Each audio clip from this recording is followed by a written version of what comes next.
everybody. I'm going to talk to you today about area and perimeter. Area and perimeter can be figured for shapes that are regular shapes, squares, triangles, rectangles. Sometimes your shape is going to be irregular. It's not going to fit into one of those categories. We're going to talk about both. And it seems the hardest part is shining back at you. So for perimeter, which is these guys, you're going to figure out how big around a shape is. So if it's a rectangle, a square, you're going to determine the length of all the sides. If any of the sides' lengths are missing, you'll need to figure that out using multiplication, subtraction, addition, and I'll show you how to do that.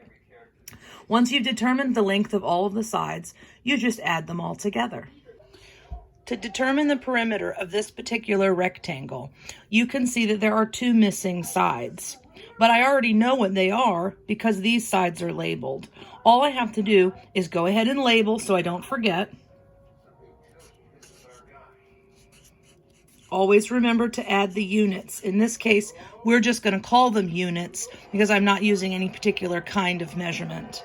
If you were using inches, you would of course label them with inches, centimeters, and so forth. Whoops, I forgot how to spell. Now that you have all of the sides, it's really simple. You just add them all up. 12 plus 12 plus 7 plus 7. 24, 14, 38. 38 units is the perimeter of this particular shape.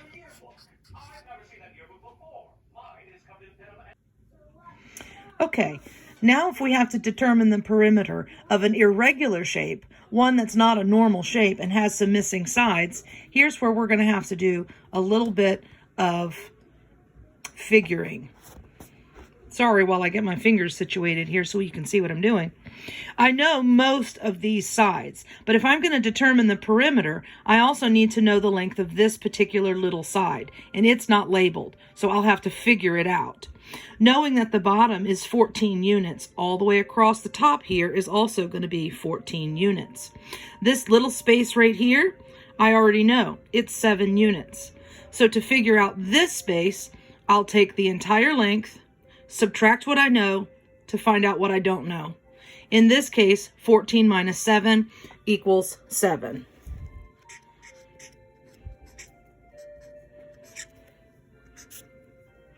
Seven units. Now, I made those numbers pretty easy so that you wouldn't have to think too hard about it. But other problems are not going to be so easy. What you have to remember is already you know some of this. So take what you know to figure out what you don't know. Once you've figured it all out, you just add it all up. 7, 12, 14, 6, 7, and 6. Now you could do that on a calculator pretty easily, or the way I like to do it is little bits at a time. I also know 7 and 7 is 14. And I know 6 and 6 is 12. And then I can add 26, 14, and 12.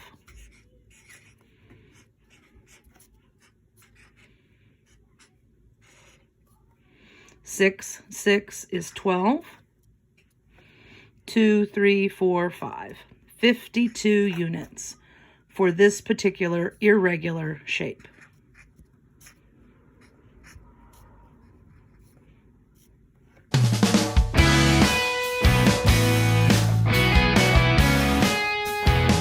Okay, now we're going to determine area. Area is measured in square units. If it's inches, it'll be square inches. If it's meters, it'll be square meters. For this lesson, we're just going to say units because we're not into our measurement unit yet. That's next week.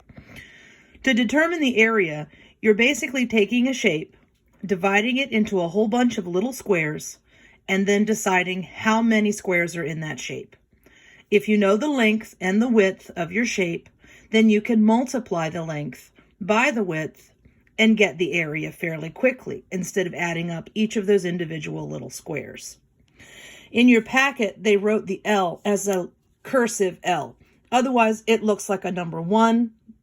So when you see it in your packet, it's curled. It's a cursive L, but it still means the same thing, length.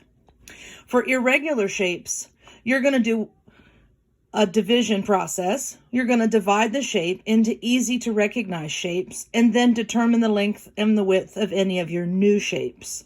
And I'll show you how to do that.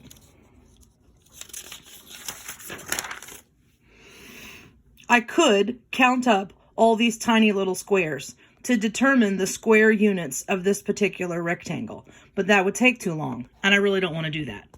I know that it's 7 units wide and 12 units long, so I can simply take 7 times 12 and figure out that it's 84 square units.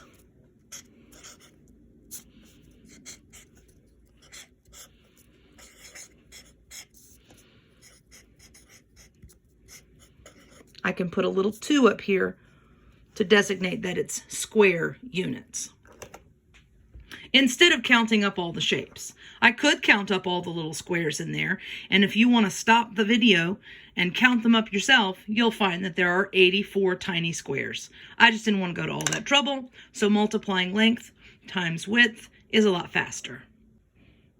Sometimes you're going to have a shape that looks like this, which is not easy to multiply because we have different sizes, different shapes within this one shape. So we're going to go ahead and divide this into 2 easy to recognize and figure shapes. I'm going to draw my little line and divide this into a rectangle and a square. The square is easy. I can multiply 7 times 6 and find the area of this. But what am I going to do down here? I don't know this section, but I can figure it out because the bottom here is 14. So this here will be 14. This is 6. I've divided this right in half, so this has to be 6.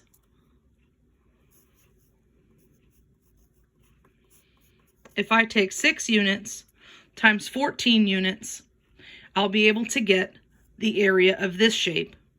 And then I can add this area and this area together to figure the area for the whole shape. So here's all the math behind that.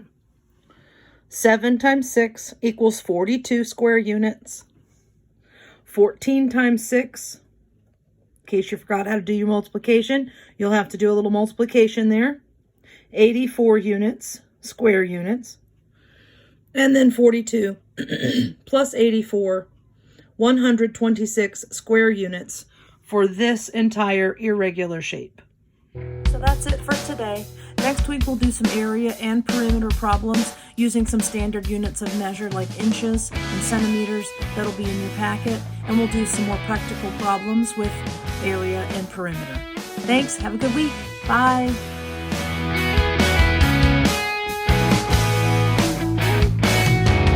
You've got an extra special